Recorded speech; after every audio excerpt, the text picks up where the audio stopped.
Assalamualaikum warahmatullahi wabarakatuh. Makasih Bang Karni. 4 bulan baru saya berkunjung lagi ke sini. Karena sibuk harus cari nafkah. Bagi waktu juga untuk mengikuti perkembangan hal-hal krusial di ruang publik.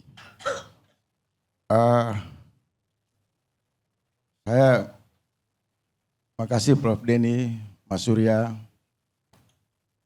sahabat saya Hozin, Mas Andi, dan kawan-kawan sekalian. Sebelum saya bahas soal mediasi, karena pemetaan mediasi atau perang ini sesuatu yang harus dipertegas dulu. Apakah persoalan ijazah palsu ini menjadi warisan Hozin, Roy Surya, dan kawan-kawan? Atau memang ini perbincangan publik yang oleh semua warga negara berhak berbicara soal dugaan ijazah palsu?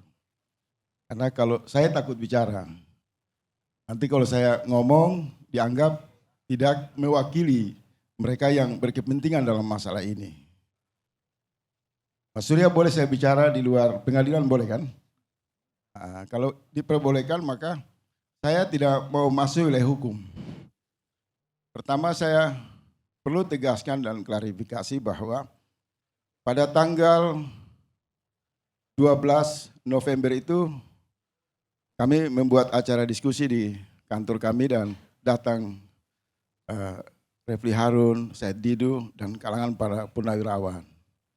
Terkait dengan banyak hal yang kita bicarakan dan salah satu menyangkut status tersangka Roy Surya dan kawan-kawan. Kemudian ada kebuntuan di sana untuk bagaimana menghadapi persoalan status tersangka ini dengan pendekatan barangkali musyawarah atau mediasi di luar jalur pengadilan. Oleh sebab itu, saya meminta kepada Said Dido untuk menghubungi tim reformasi Polri. Barangkali lewat tim ini, kebetulan juga sedang memperbaiki kelembagaan Polri, bisa menjembatani satu proses mediasi antara Roy Surya dan pihak penegak hukum. Jadi tidak sama sekali berita yang berkembang di luar terlalu jauh. Seolah-olah kita ingin memperjuangkan mediasi antara mantan Presiden Joko Widodo dengan kawan-kawan yang lagi berstatus tersangka. Di tempat ini saya mau tegaskan sama sekali nggak ada. Kemudian akibat hubungan komunikasi dengan Prof. Jimli, tanggal 19 November kami diundang di tim reformasi. Hanya saja ada satu insiden di mana yang mencederai pertemuan tersebut. Kemudian Mas Roy, Bang Refli, dan kawan-kawan keluar. Sehingga walk out atau apa yang diklaim tidak diterima di forum itu memicu lebih cepat pro kontra soal gagasan mediasi yang saya gulirkan. Jadi di ruang ini Mas Roy, tolong bantu saya untuk mengakhiri berita-berita gaduh fitnah yang terlalu jauh dialamatkan kepada pribadi saya yang mohon dibantu untuk diluruskan. Saya tidak ada dalam posisi mewakili saudara-saudara berkonflik dengan Pak Jokowi. Karena itu masuk ke ranah hukum. Tapi sebagai warga negara yang memiliki partisipasi dalam penegakan keadilan di ruang bernegara, kita boleh berbicara tentang barangkali solusi-solusi yang dapat menyelesaikan masalah tidak kaku hanya pada jalur hukum. Ya, kalau ada misalnya tiba-tiba sahabat saya Hozin teriak-teriak marah-marah menolak mediasi, saya ketawa-ketawa aja. Bagaimana seorang pengacara bisa merespon opini politik di luar jalur hukum secara tidak proporsional.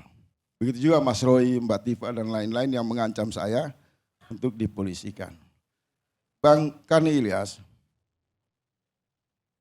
mediasi yang saya pribadi tawarkan sama dengan keinginan tim reformasi Polri yang dalam rangka memperbaiki kepolisian yang hari ini banyak menimbulkan masalah tentang penetapan tersangka. Hal-hal yang menyangkut prosedur, mungkin berbau politik. Sehingga mediasi itu hanya pada status tersangka. Tapi kalau mediasi dinaikkan pada level penyelesaian masalah ijazah palsu, mohon maaf sekali, yang pantas mediasi itu bukan Bung Roy Surya dan kawan-kawan, tapi antara Ibu Megawati dengan Pak Jokowi. Kenapa? Karena Pak Jokowi pemilik ijazah, sementara penggunanya adalah Ibu Megawati selaku Ketua Umum PDIP. Dan penggunaan ijazah yang diduga asli atau palsu itu berlangsung sejak 2 kali wali kota, 1 kali calon gubernur, dan 2 kali calon presiden. Kalau mediasi di antara kedua tokoh diletakkan pada problem kearsipan, saya kira lebih pantas. Tapi kalau mediasi dalam konteks misal ditolak oleh Bang Roy, Hozin dan kawan-kawan dengan Jokowi, itu sudah bagus. Secara level memang tidak masuk. Karena mereka datang pada satu wilayah yang mengusung keyakinan 99% menggunakan bahasa Bang Roy Surya, menduduh Pak Jokowi punya ijazah palsu. Sementara pendukung Pak Jokowi mengatakan ijazahnya asli. Maka kalau mediasi itu dilakukan, barangkali Bang Andi cukup dengan Bang Roy. Tapi kalau dalam problem kearsipan negara, maka pengguna dan pemilik, misal Ibu Megawati, selaku Ketua Umum PDIP, dan calon Presiden Pak Jokowi, saya mengusulkan di forum tim reformasi, harus dilakukan mediasi.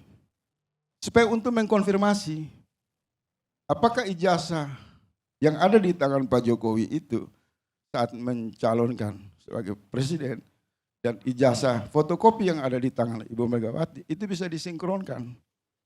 Dan keesokan harinya Pak Prof. Jimli memang bertemu dengan Ibu Megawati di kediaman beliau. Artinya pesan-pesan ini muncul untuk mewaraskan situasi yang tidak masuk pada wilayah kasuistis, tapi masuk pada wilayah problem kearsipan saja. Dan saya kira kalau tim reformasi Polri atau lembaga yang memiliki otoritas bisa mengelola usulan ini, barangkali akan jauh lebih bagus. Kenapa bagus? Untuk menghindari lelahnya Tifa, Roy, dan kawan-kawan yang tiap hari demo di emperan kantor polisi, yang tiap hari teriak-teriak di jalan. Kalau dua tokoh ini ketemu, pemiliknya adalah Pak Jokowi dan penggunanya adalah Ibu Megawati. Saya mencoba berpikir sederhana. Nah, aktor juga yang sebenarnya bisa menghubungkan kedua orang ini dalam rangka membuka ke publik tentang pro kontra ijazah palsu itu juga Pak SBY. Karena sewaktu Pak Jokowi mendaftar sebagai calon presiden, Pak SBY itu juga Presiden Republik Indonesia. Bertanggung jawab terhadap kearsipan juga. Karena mengkonfirmasi bagaimana bisa lolos seseorang yang hari dituduh ijazah palsu pada era pemerintahan SBY. Nah, saya menyuruhkan itu secara konstruktif di ruang publik. Untuk apa? Menjalankan prinsip penegakan Pancasila. Bahwa kita manusia yang berketuhanan. Ingin memperjuangkan kemanusiaan dan keadaban. Ingin menjaga persatuan nasional. Dan kita punya budaya kerakyatan yang dipimpin oleh hikmat kebijaksanaan. Untuk masuk ke ruang musyawarah, menyelesaikan masalah-masalah kita. Supaya dalam luar negara kita menemukan prinsip-prinsip keadilan sosial. Nah, para aktor yang selama ini teriak paling Pancasila, misal Pak SBY, Ibu Megawati, dan Pak Jokowi, saya kira bisa duduk atas dasar pendekatan ideologis itu. Itu saya sampaikan di ruang tim reformasi Polri dan disambut oleh 8 ketua dan anggota. Pak Tito sama Pak Sigit tidak hadir. Kenapa? Karena saya juga begini Pak Karni, melihat banyak masalah-masalah krusial yang diatasi di luar pengadilan. Yang lebih krusial, lebih bisa mengancam persatuan nasional. Misal di Aceh, perlakuan kekerasan militer terhadap DOM yang berlangsung tahunan, itu bisa diselesaikan di luar jalur pengadilan oleh perjanjian Helsinki. Kerusuhan Poso dan Maluku misalnya, bisa diselesaikan, orang bunuh-bunuhan, ribuan orang mati. Mereka tidak menggunakan jalur pengadilan untuk mencari kebenaran. Tetapi ruang mediasi, ruang musyawarah, penegakan Pancasila sebagai kearifan bernegara. Begitu juga peristiwa-peristiwa kekerasan di Papua. Semua juga terjadi di luar jalur pengadilan. Berbeda ya. Barangkali dalam kasus ijazah palsu ini, terakhir saya mau mengatakan Pak Karni, saya pribadi mengajak Ibu Mega, Pak SBY dan Pak Jokowi duduk dalam rangka mengumumkan kepada rakyat bahwa memang ada problem kearsipan yang bertanggung jawab itu adalah mantan presiden, calon presiden, dan ketua umum PDIP yang mengusung presiden. Mungkin dari situ publik akan menemukan pintu masuk bahwa bisa menyelesaikan atau memverifikasi sebuah kebenaran data tanpa perlu saling mentersangkakan, saling baku maki, saling menghujat. Mohon niat baik ini jangan dipelintir. Ini satu usulan, bukan sebuah keputusan. Terima kasih Bang Karni. Pertanyaan saya, ide mediasi ini Anda dapat dari mana? Sejak tanggal 12 siang, waktu pertemuan dengan Refli Harun dan lain-lain. Bukan, karena saya tidak melihat ada berbeda pendapat atau konflik dalam hal ini antara Pak Jokowi, Ibu Mega, ataupun Pak SBY. Oh kalau Bagaimana mereka yang disuruh mediasi? Kalau izinkan saya bicara jujur dan bisa mempertanggungjawabkan capture terhadap fakta-fakta isi ijazah palsu ini. 3 nama ini tidak pernah bisa dilepas Pak Karni. Menurut Anda, tapi mereka nggak ada peduli.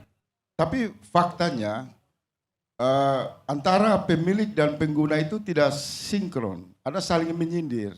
Kemudian kan belakangan kita juga lihat beredar berita bahwa terlalu jauh keterlibatan kader-kader Demokrat dan di lapangan itu memang kader-kader PDIP juga. Nah, saya barangkali sudah saatnya Ibu Mega sama Pak SBY berhenti melakukan politik dendam berkepanjangan dan politik lempar batu sembunyi tangan. Anak bangsa butuh di luar pengadilan itu tampil kemudian bisa menyelesaikan masalah. Saya yakin kalau mereka duduk bawa fotokopi ijazah yang ada di arsip PDIP oleh Ibu Megawati dan bawa ijazah asli yang ada di tangan Pak Jokowi. Karena tadi Pak Karni bilang itu bagus di awal. Ini udah puncak. Dari pihak ROI itu hanya satu kalimat, tunjukkan ijazah Pak Jokowi. Sementara dari sana tidak mau tunjukkan. Berarti menurut saya perlu ada jembatan antara komunikasi elit yang elegan dalam rangka penegakan pendekatan musyawarah. Ini usulan. Tapi kalau bicara apakah Ibu Mega terlibat di isu ijazah palsu, Pak SBY saya mau menyatakan terlibat dalam kepentingan politik elektoral. Dan itu terbaca di ruang publik. Kalau soal masalah hukum saya nggak mau ikut. Saya tunggu aja hasil keputusan di pengadilan. Tapi saya pribadi saya mau tegaskan, 2 aktor ini terlibat. Secara emosional dan kepentingan kalkulasi politik 2029. Pendapat subjektif saya. Boleh kan? Terima kasih.